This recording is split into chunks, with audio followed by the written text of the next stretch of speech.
Bom dia! Eu vou declamar a estrofe 109 do canto 2 do mundo. Mas antes, valeroso capitão, nos conte, lhe dizia diligente, da terra tua, clima e região, e do mundo onde morais, distintamente. E assim, na vossa antiga geração, que o princípio do rei, tão potente, todos os séculos da guerra, do começo, e sem conhecê-la, sei que são de preço. O canto 2 fala sobre a história, a história que aconteceu da viagem de Vasco da Gama, saindo de Mombiza, até Molida,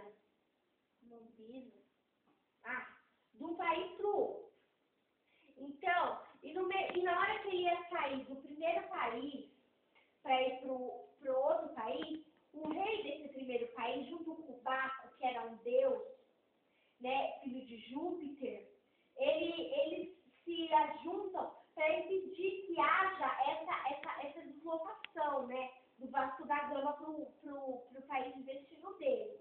E eles fazem uma armadilha, pedindo para que os soldados, né, os militares lá do Vasco da Gama fossem encontro dele. E daí, Vênus descobre e vai até o porto e fala para eles não ir por conta da armadilha, né, dele. E daí, na estrofe 33, a Vênus vai e seduz Júpiter, que é pai de Baco, né? Seduz Júpiter, ele fala para Júpiter, né, da história. Aí o Júpiter manda Mercúrio avisar ao Vasco da Gama. E daí fala para eles ir para um país chamado Melite.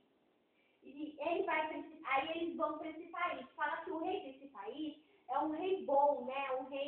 Um rei solidário. E daí eles vão lá. E quando eles chegam lá, esse rei fala para o Vasco da Gama.